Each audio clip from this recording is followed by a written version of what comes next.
In the highlands of East Africa, scattered across the landscape, lie the ruins of a forgotten empire.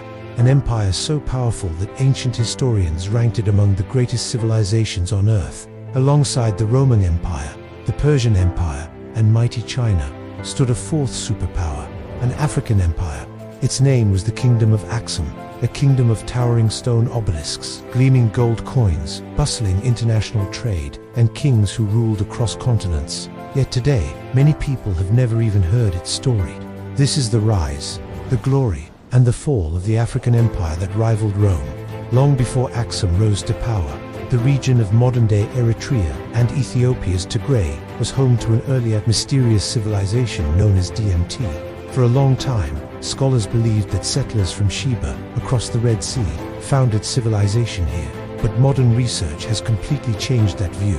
Instead of foreign colonists creating Ethiopian civilization, it turns out local African cultures were already flourishing.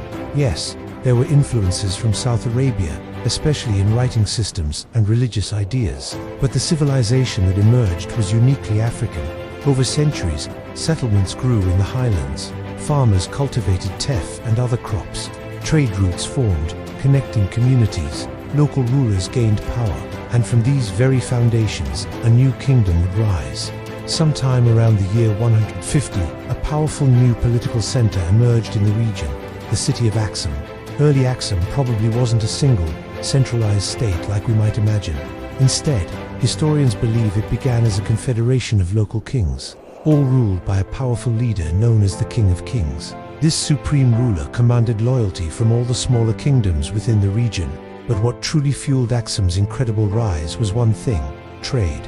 In the 1st century AD, a Greek trading manual called the Periplus of the Erythraean Sea described Aksum as a thriving trading kingdom. At the very heart of this network was the Red Sea port of Adulis. Through this bustling port, merchants exchanged precious African goods with the entire known world: ivory, rhinoceros, horn, tortoise shells, and other exotic goods traveled north to the Roman world and east to India and beyond. Aksum had become a major hub in one of the greatest trade networks of the ancient world, connecting continents and cultures. This wasn't just a local power, it was a global player. By the 3rd century AD, Aksum had transformed into something truly remarkable: a global power.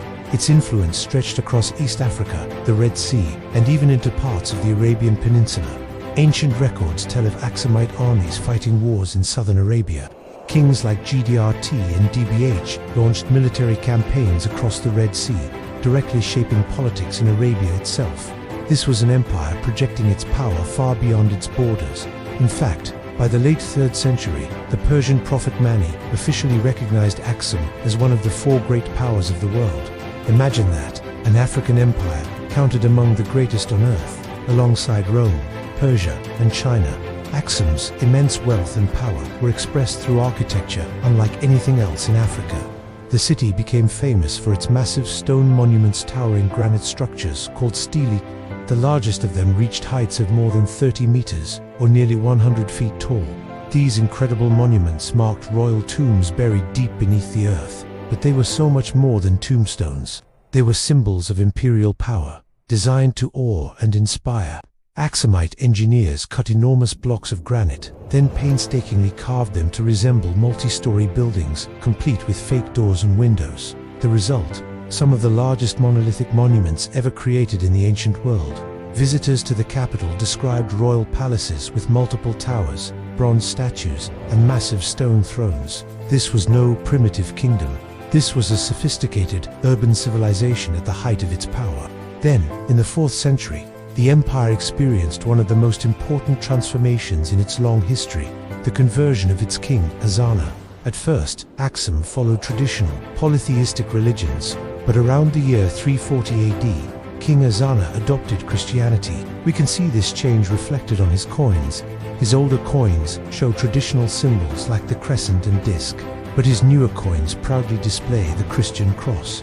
With this act, Aksum became one of the very first Christian states in the world. This conversion linked Aksum with the powerful Byzantine Empire and the wider Christian world. Religion strengthened diplomacy, trade expanded even further, and Aksum entered its golden age, a period of unprecedented prosperity and influence. In the 6th century, Aksum launched one of its most ambitious campaigns ever, a full-scale military expedition into Yemen. The Aksumite king, Caleb, invaded the Himyarite kingdom across the sea. His goal was to defeat the ruler Dunuas, who was persecuting Christians in the region. Caleb's army crossed the Red Sea and successfully conquered Yemen. For a time, Aksum controlled territories on both sides of the Red Sea, an African empire ruling over parts of Arabia. It was an extraordinary moment. Few African empires in history ever projected their power so far overseas, but this victory would not last.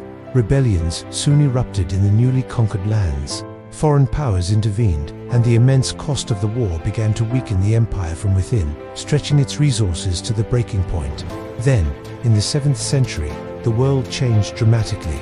A new force emerged from the Arabian Peninsula, Islam. As Islamic armies expanded across the Middle East and North Africa, they took control of the key trade routes that had once fueled Aksum's incredible wealth.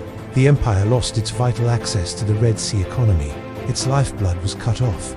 At the same time, nomadic groups known as the Bija people began moving into Aksumite territories, putting further pressure on the kingdom.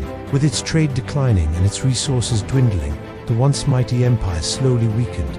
Eventually, even the capital city itself was abandoned. The political center moved inland to a mysterious, still undiscovered city known as Cuba. The golden age of Aksum had finally come to an end.